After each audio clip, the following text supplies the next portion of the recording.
Ladies and gentlemen, good day and welcome to the BSE Limited Q1 FY23 Earnings Conference Call. As a reminder, all participant lines will be in listen-only mode, and there will be an opportunity for you to ask questions after the presentation concludes. Should you need assistance during the conference call, please signal an operator by pressing star then 0 on your touchtone phone. Please note that this conference is being recorded. I now hand the conference over to Mr. Anand Sethuraman, Head Investor Relations, BSE. Thank you, and over to you, sir. Thank you. Good evening, everyone. This is Anand from BSE Investor Relations. Welcome to our earnings call to discuss Q1 FY 2023 results. Joining us today on this earnings call is BSE's leadership team, consisting of Mr. Nayan Mehta, the Chief Financial Officer, Mr. Neeraj Kulshrestha, Chief Regulatory Officer, Mr. Sameer Patil, Chief Business Officer, Mr. Girish Joshi, Chief Trading Operations and Uplisting Sales, and Mr. Percy Tavaria, Chief Information Officer. Do note that this conference is being recorded and a transcript of this call will be made available on the BSE website. Before we get started, I would like to take this opportunity to remind you that our remarks today will include forward-looking statements. Actual results may differ materially from those contemplated by these forward-looking statements.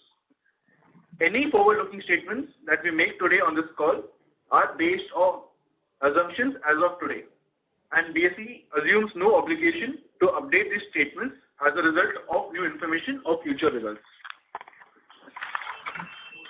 I now request Mr. Nayan Mehta, the Chief Financial Officer of BSE, to give a brief overview of the company's financial and business performance. Do note that the session will conclude with a Q&A session. Thank you. Thank you, Anand.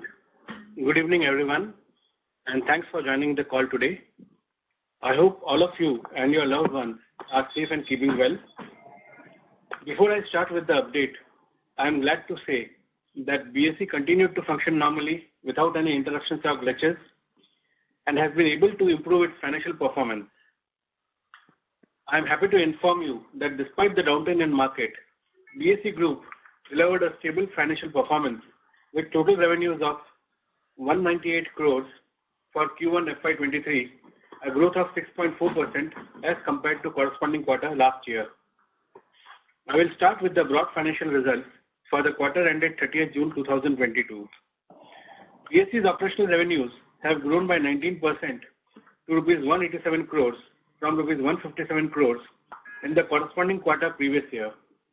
BSE's net profit attributable to shareholders of the company stands at 44 crores rupees as compared to rupees 53.4 crores in the corresponding quarter previous year.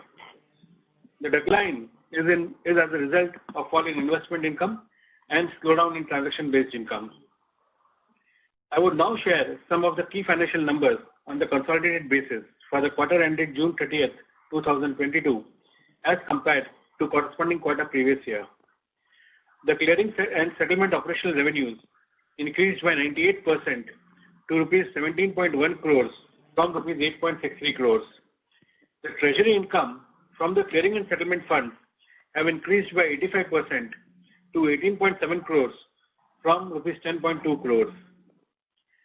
The listing related income increased by 15% to rupees 57.7 crores from rupees 50.1 crores. Book building fees increased by 62% to rupees 13.7 crores from rupees 8.5 crores. The operating EBITDA has increased to rupees 49.8 crores from 41.3 crores, with operating EBITDA margin increasing to 27% from 26%. The net profit margin stands at 20%. On the business side, let me start by covering our primary market segment. Funds raised by India Incorporated continues to be buoyant, and BSE platforms continue to remain the preferred choice by Indian companies to raise capital. The BSE bond platform has enabled issuers to raise rupees 3.1 lakh crores through issue of bonds, commercial papers, municipal bonds, investment ITs, invitees, etc. You may note that BSE had raised its listing fees with effect from 1st April 2022, which has resulted in slight uptick in the listing-related income for the quarter. The total number of investors registered with BSE now stands at over 11 crores. Let me now update you on BSE SME segment. I am happy to inform you that BSE has completed 10 years of operationalizing India's first SME exchange. BSE endeavors to support the SMEs and the startups in India and has seen its listing 10 companies on its SME platform during the quarter ending 30th June 2022, taking the total number of companies on SME platform to 377 and 14 on startups platform. These 377 SMEs have raised 4,011 crores rupees and 14 startups raised 61 crore rupees via BSE platform with a market value of rupees 47,929 crores and rupees 588 crores respectively as on June 30th, 2022. BSE's market share in SME segment stands at 60%. FY 2022 was the year in which capital markets performed better than most other industries.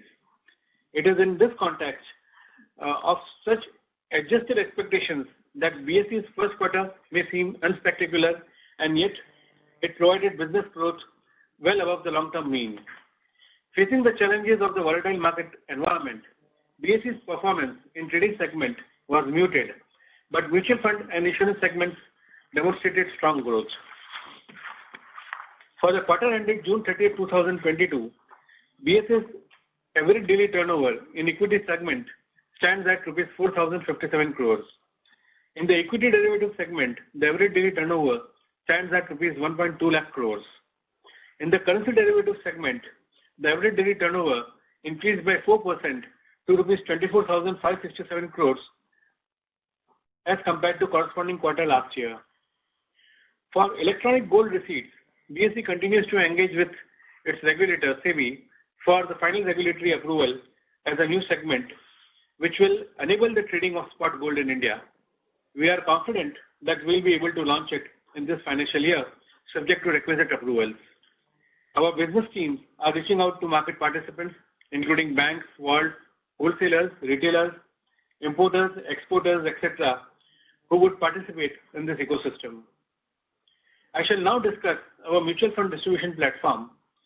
BSE Star MF, the India's largest mutual fund distribution platform, continues to grow at a remarkable pace, with the total number of transactions growing by 68% to reach 5.9 crore transactions during the quarter from 3.5 crore transactions in the same period last year.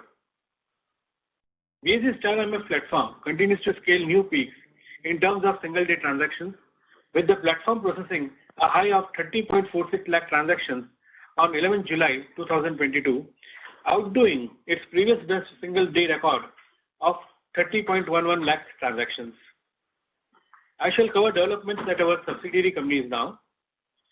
BSE promoted International Exchange at GIFT City, Gandhinagar, India INX, has been growing exponentially ever since it commenced trading activities on 16 January 2017, with an average daily turnover of $9.9 billion and a market share of 92.2% for the quarter ended June 30, 2022. India INX has about $70 billion medium-term notes established and about 50 billion of bond listings till date. Owing to investments by certain strategic and financial investors, BSE's stake in India INX stands at 61.93% and 59.92% in India International Clearing Corporation as on 30th June 2022. As mentioned in our previous earnings update, India INX and India ICC hold 10% each in India International Bullion Holdings IFSCA Limited holding company for setting up and operationalizing the International Bullion Exchange. As you may be aware, the India International Bullion Exchange was launched by Honorable Prime Minister Shri Narendra Modi on July 29, 2022. BSE's wholly owned subsidiary, BSE Technologies, is the technology solutions provider for the International Bullion Exchange at GIFT City. The same technology shall be used for BSE's electronic gold receipts trading segment.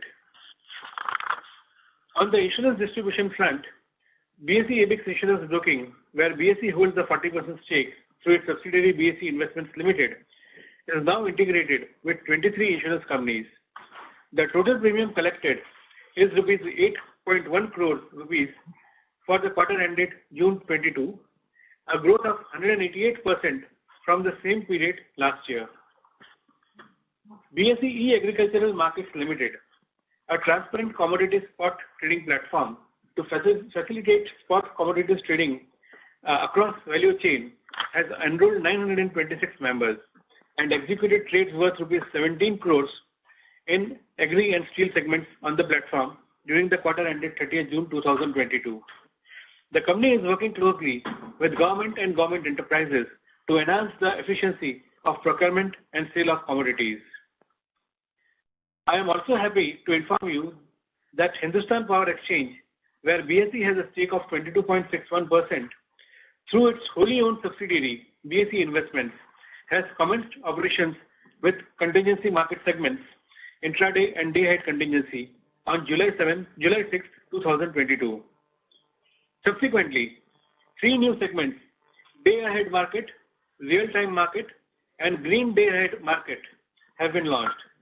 As on August 1, the cumulative trading volume at the exchange stands at about 235 million units since commencement, achieving an average market share of over 20% in the contingency market. As updated in our earlier calls, SEBI has accorded its in-principle approval to BSE Technologies, a wholly owned subsidiary of BSE, for setting up Know Your Client Registration Agency (KYC KRA) and a trade receivable discounting system (TREDS) platform. The final approval is awaited. There is no additional capital infusion required from BSE for these businesses. With these updates, I now hand over the call to Anand. Thank you so much, sir, for these updates. With this overview, let me now once again welcome you all and invite you all to participate in the Q&A session. Thank you so much. Over to you, Aman. Thank you very much. Yeah, you can just unmute. Yes, sir. Thank you very much. Ladies and gentlemen, we will now begin the question and answer session. Anyone who wishes to ask a question may press star and 1 on their touchtone telephone. If you wish to remove yourself from the question queue, you may press star and 2. Participants are requested to limit their question to 2 per participant. If time permits, you may join the queue for any follow-ups. Ladies and gentlemen, we will wait for a moment while the question queue assembles.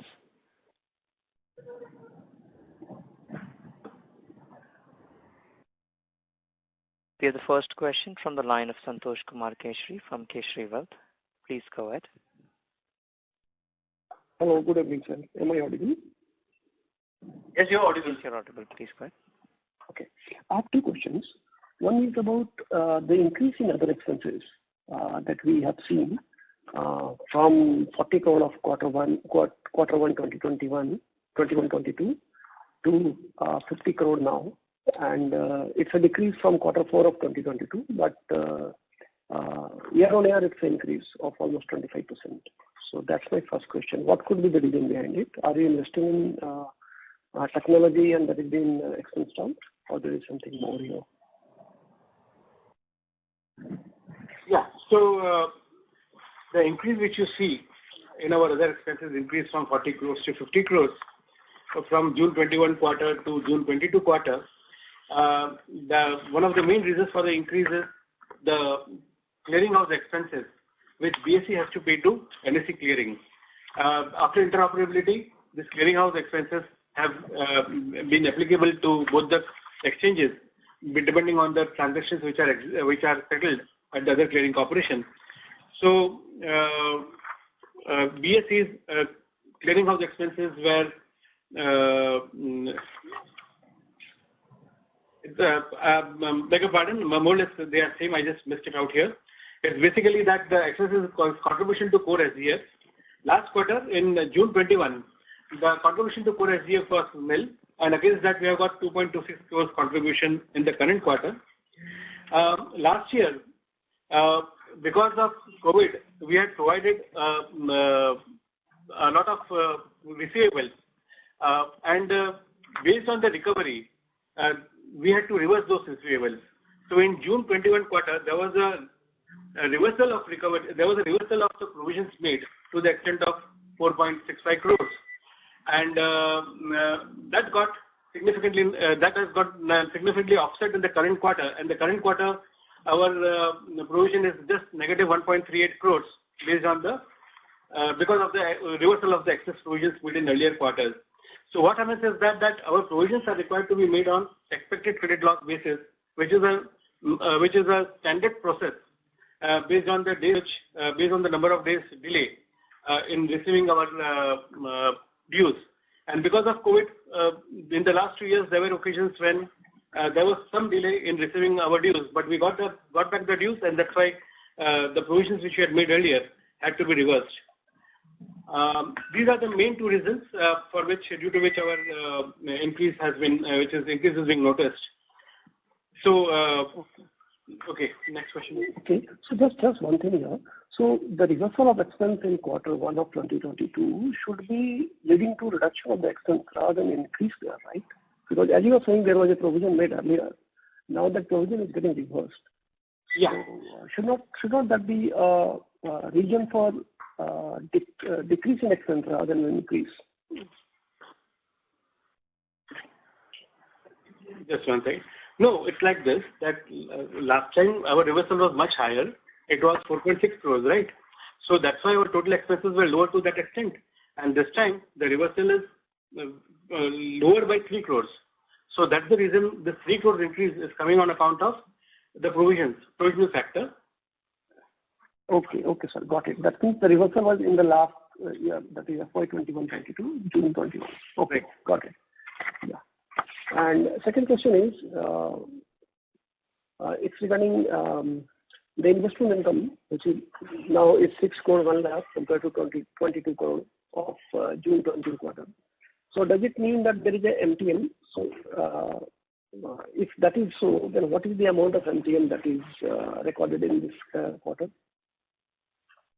So this is obviously MTM, and what has happened is that in the earlier years, when the yields were actually stagnant and going down, at that time obviously we had we had got the MTM benefit in our favor, and in this current quarter there was a certain two policy announcement followed by another monetary policy, because of which the entire market was taken by surprise. And you would notice that most of the companies who have got big treasuries have got hurt in this process. So that's why our overall mark-to-market difference was 17 crores on a quarter-on-quarter basis and also on a year-on-year basis. And for the actual M2M was about, for the quarter was about 8.8 crores. Okay. Well, thank you so much. I'm done. Thank you. A reminder to our participants, please press star and 1 if you wish to ask a question. We have the next question from the line of Pranav Thakkar as an individual investor. Please go ahead. Yeah, thank you for the opportunity. Am I audible? Yeah. My question is related to Star MF. The presentation which we have seen in previous financial results. So request that you try to make it a little bit more explanatory in terms where exactly it is going, and with reference to the previous discussions that management is actively looking for divestment of some of the stake in Star MF, and also the divestment with reference to the recent news where LIC has shown interest to buy some stake in ICC and also INX. So if you can share views and what are updates there. As far as your mutual fund thing goes, our presentation is more or less the same which we have been giving all throughout.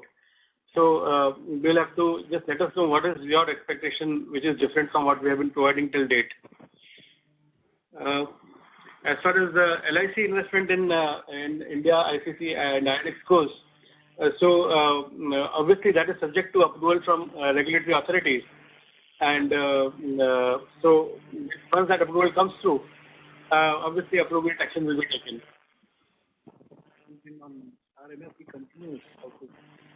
Yeah, as far as the other question regarding scouting of regarding investors, strategic investors for Star MF. This obviously, if there is any strategic interest which is conveyed to us, obviously we are open to examining various options and possibilities. So, but then obviously that would depend on the various factors, right? So let's see, when it comes, we'll see. Yeah, but the follow-up on this INX piece that recently there was some announcement or a news that there could be one exchange at IFSC and there cannot be two exchanges, so that it helps India to compete with foreign exchanges in a better way.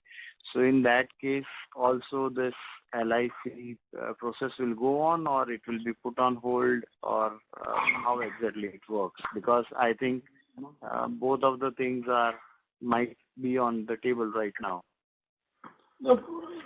See, as of now, we are also aware about that news item. But as far as we are concerned, it is it is speculative as on date, and we are not aware of any formal proposal or any proposal anywhere. Okay. Because in that case, if that happens, there could be altogether a different holding. So I was just wondering how it works in favor of BSE. It's anybody's guess, right? We cannot comment on that. Right. Okay. Thank you. Thank you. A reminder to our participants, if you wish to ask a question, please press star and 1. We have the next question from the line of Prayesh Jain from Motilal Oswal. Please go ahead. Yeah, hi. Sorry I joined in a bit late, but if you can comment on, you have launched the electricity, the power exchange. So how do you see the things ramping up there? That would be my first question. And secondly, on the gold EGR receipt, what's the status? When do you see the launch of that product happening? Yeah. So, in my speech, I had already informed that the power exchange has been launched on 6th of July 2022, and we have started with the contingency market segments, intraday, day-ahead contingency. Where we are pleased with the performance. And obviously, we have been very happy with how the market has been, how we have been able to get the market share. We have got about 20% market share in that contingency market, with a total trading of about 235 million units in the last 1 month. So now, in the last week of July, we also launched day-ahead market segment, real-time market segment, and green day-ahead market. So that is also launched. So now we are in good stead there, and we wait and see how this business unfolds for us.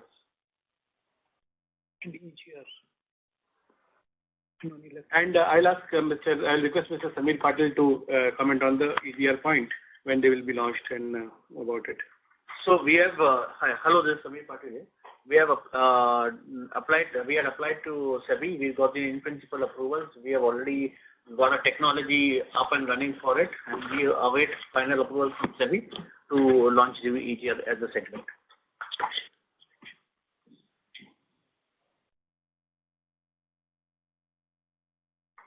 Rajesh, is the question answered?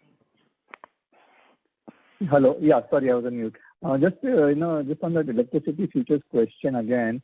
So when we did some 400 million plus units last month, what is the revenue that we would have won? So it's too early. So yeah, obviously it's too early right now. Means whatever is being charged is being given as discount currently as a promotional discount. So we will see what basis we can start and when we can start charging, when they can start charging. Okay. And possibly, I think even this night you would have addressed in the opening remarks, but what is the timeline for the new CEO? We can't comment on it. That obvious. So I'm the regulatory officer, so we cannot really comment on that. This is essentially, these decisions are, there's a process which goes on as far as all this is concerned. So as and when the announcement is there, I'm sure it will be very widely reported. Okay. All right. Thank you so much. Thank you. Our next question is from the line of Devesh Agarwal from IIFL Securities. Please go ahead. Good evening, everyone, and thank you for the opportunity. So continuing with what Prayesh was asking, where exactly are we in the process of appointing the new CEO and MD? That's our CRO just informed that means it is in the process, and obviously we wouldn't be aware as to when things will. Yeah, and what in this process, as you must be already aware, there is detailed media announcements, etc., which are done. So everything as per requirements of SEBI will take place, and as and when it is announced, it will be very widely reported. Please don't see. As you must also understand that as an exchange, this is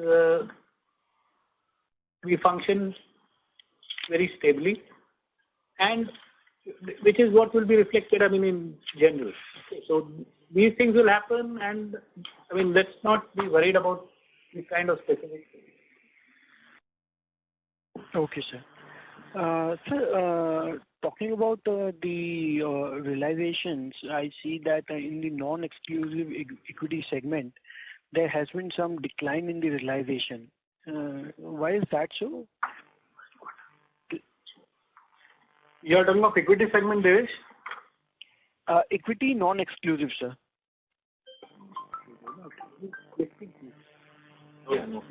Comment. So there is one more thing. So we are calculating this the direct charges based on the non-exclusive segment.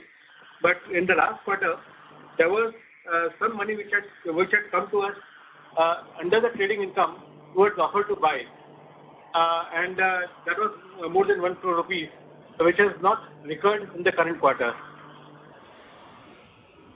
Sorry, sir, what was this? Rupees 1 crore? There is an offer to buy segment which we have, offer to buy. And in this offer to buy segment, what happens is that we do get transaction charges for the amount of transactions which are happening in that transaction. So that has not repeated in the current quarter, and it is generally erratic. It is not regular. Okay, so this 1 crore we had received in 4Q FY22. Yeah. Okay. And sir, even on the mutual fund side, if we see, despite having higher volumes, our revenues are flat on a QOQ basis, again implying that there is a decline in realization. Is there any change in the agreements with AMCs? No, there is no change in agreement with AMCs. There has been a decline in realization because, as you are aware, and as we have spoken in earlier discussions also, that we have a graded structure. Yeah, are we through? Hello. Yes, sir. Please go ahead. Yeah.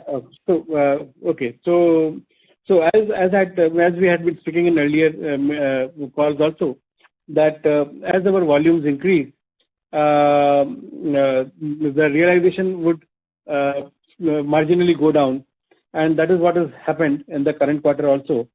That is a part of the process.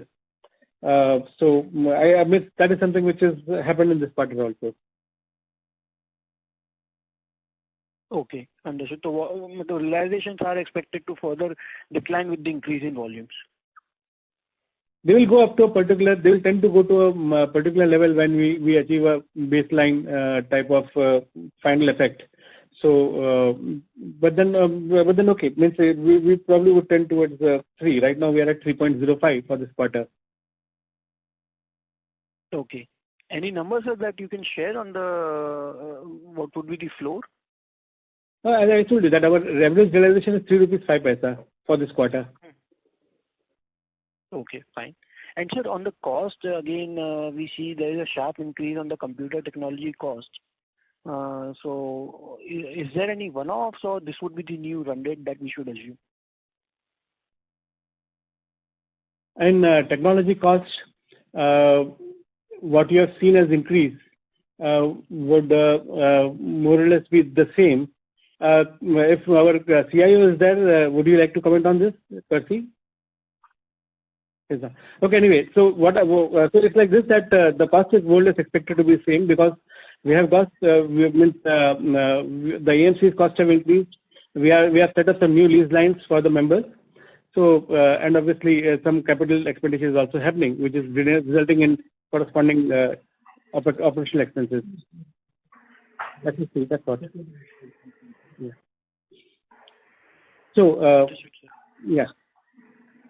And sir, if we see this, the minority shareholders' interest, we see that the losses have been kind of continuously increasing from 1.5 crore to 4 crores. So are these pertaining to GIFT City operations, or these are something else? This is to do with our other agricultural market, then BASL, BSE Administration, then we have got EBIX, BSE EBIX.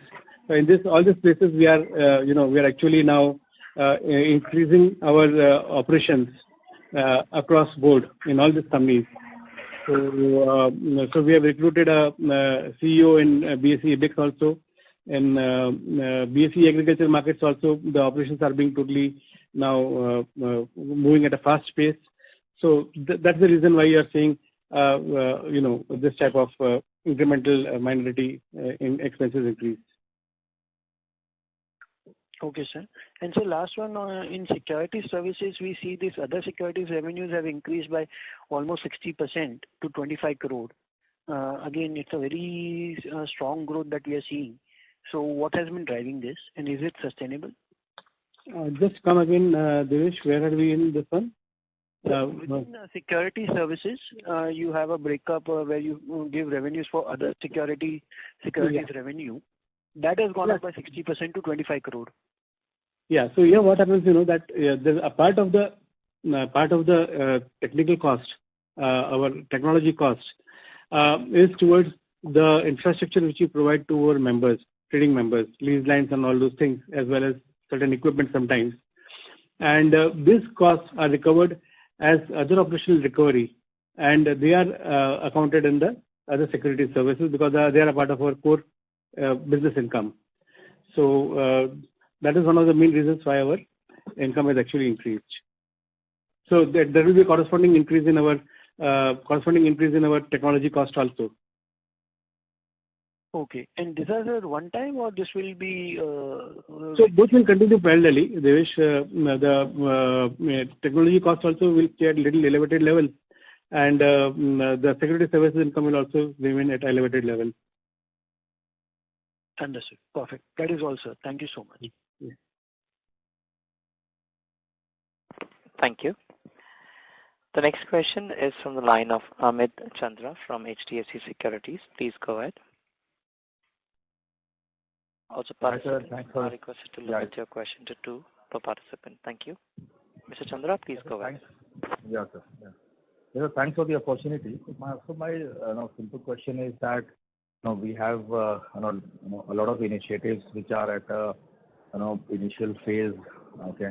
And in terms of the expenses that we incur at the Concall level, which is around 137 crores. If you can provide some sense out of that, how much would be pertaining to the newer initiatives versus the old traditional business. So that is one. And also, in terms of our new initiative, which ones you see to generate revenue in the next 1 year?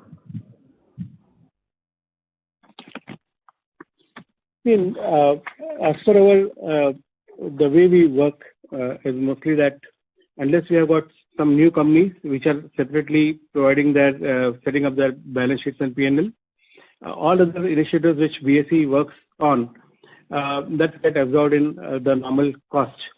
So means generally what happens is that whenever we are doing newer initiatives, means our existing teams only is generally working on those new projects.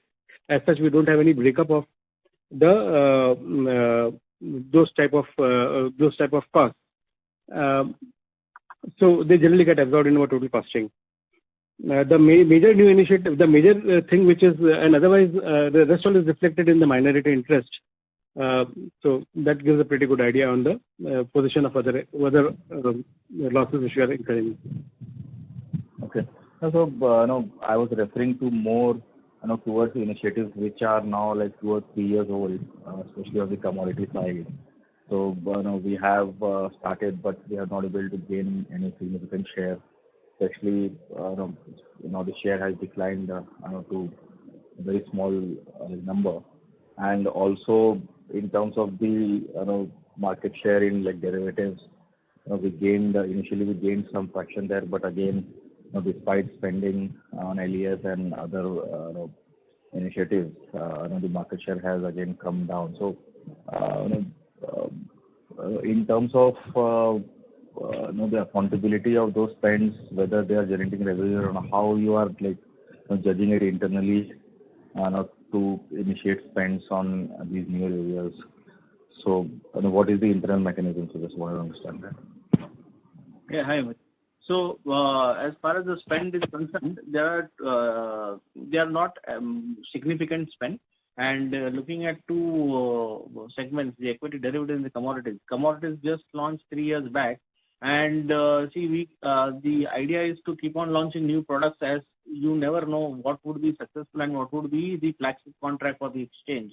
But newer initiatives, newer contracts, and the idea is to get the right kind of market participants, stakeholders to come on the exchange platform and to create some serious amount of liquidity. Eventually, revenues will be charged as and when there will be a serious amount of liquidity. But just to remind you, we started 3 years back, but 2.5 years was due to the COVID. There was restricted movements of not only the teams but also the participants across the nation. So that also has to be counted. Second, as far as derivatives are concerned, yes, we had some market share, but as you know, this is also we are the catch-up game, and the market also has to support a bit. We've seen the last quarter how the markets have performed. So yes, but nevertheless, this quarter onwards we see some growth there as well. Yeah, and also the transaction charges last year, it was mostly supported by the the special rate. There was a huge growth in that, which is now coming off. So how do we see that? And I know that it's not in your control, but that is a significant risk to the transaction charges, because in a market which is not doing well, there's a risk of this coming off. So how do you account for that?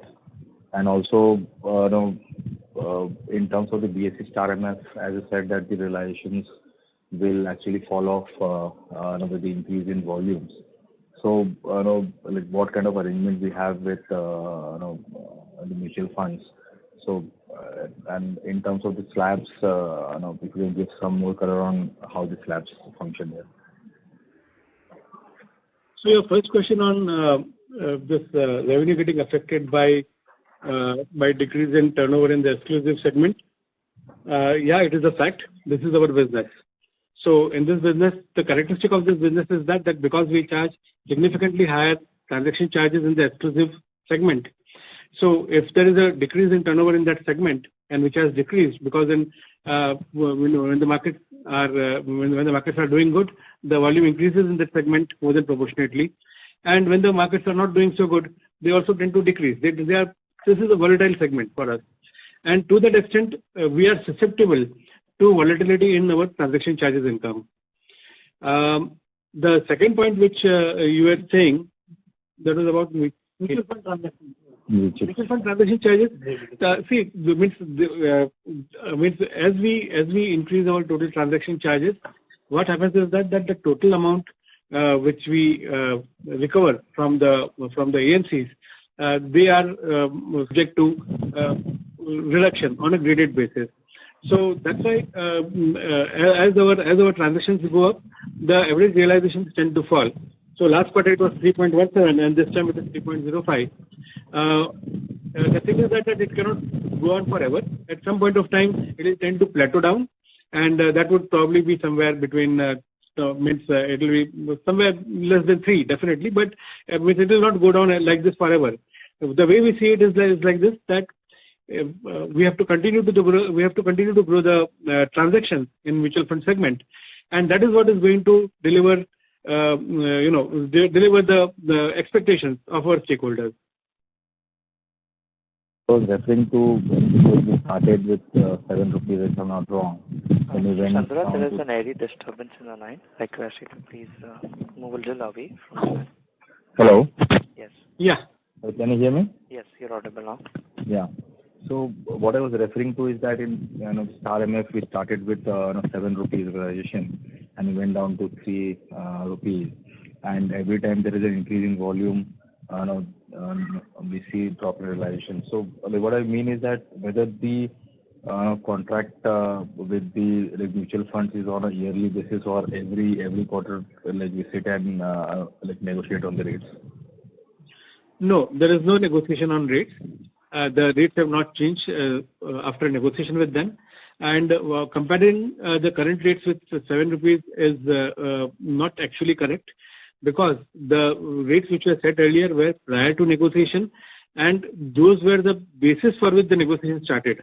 So when we sit on negotiation table, we cannot start with a low figure, so we had to start charging them something which is beyond what they are willing to pay, and then only we arrive at something. Then we can arrive at a figure which the other party is willing to pay, and which we are willing to accept. So I think it's unfair to compare 7 rupees. What is a better basis around 3.25 rupees, and which has been more or less consistent since the negotiation ended. And since last 2 years, we have been having the more or less the same rate. Okay. Okay, sir. Thank you, and all the best for the. Thank you. Thank you. Our next question is from the line of Soham Zaveri as an individual investor. Please go ahead. Hi, so I had a couple of questions. The first one is that over the past couple of years, we've noticed a decline in the market share and the currency derivatives segment. And before interoperability got implemented, the BSE had a significant market share of almost 40 to 50%.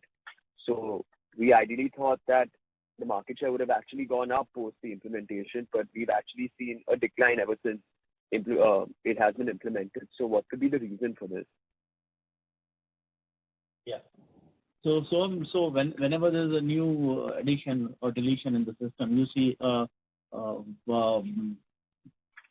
effect on the system. But if you look at the actual numbers, though our numbers are on the growth, our turnover definitely has average daily turnover has increased on the currency derivatives, and we have seen as far as interoperability is concerned, you are right, it should have helped, but nevertheless, all the systems, the third-party vendors take some time to get their systems live and go live on the system.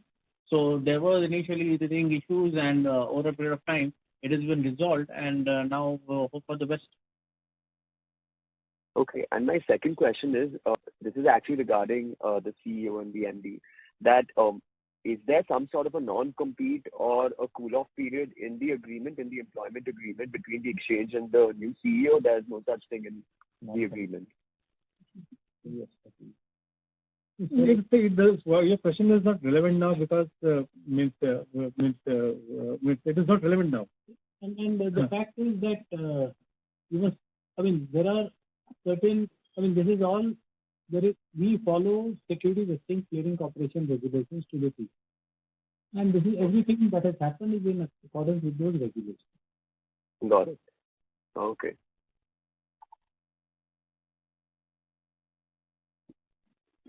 Thank you.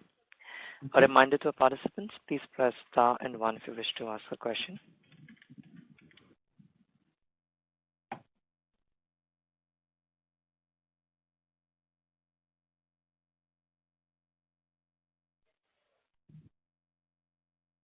Ladies and gentlemen, that would be our last question today. I'm sorry, we just have one question that has come up. It's from the line of Pankaj Rawal from Ace Man's Owns Investment. Please go ahead. Hey, hi. So my question is, what will be the EBITDA or PAT margin you will be making on the Star MF revenue? See, Star MF we have told in earlier occasions also that in the Star MF means about 1/3 of the total revenue is profit at our end, is the net profit at our end. Okay. That is only an estimate because the operations are very intermingled and we don't have separate balance sheet for the same. Got it. Okay. That's it so much. Yeah. Thank you. Thank you. Ladies and gentlemen, that would be our last question for today. I now hand the conference over to Mr. Anand Sethuraman for closing comments. Thank you, and over to you. Thank you, Aman. Thank you so much, everyone, for joining us. If you have any questions, you can please email us, and then we will be happy to also engage with you on this. Thank you so much. Thank you. Ladies and gentlemen, on behalf of BSE Limited, that concludes this conference. Thank you all for joining us, and you may now disconnect your lines.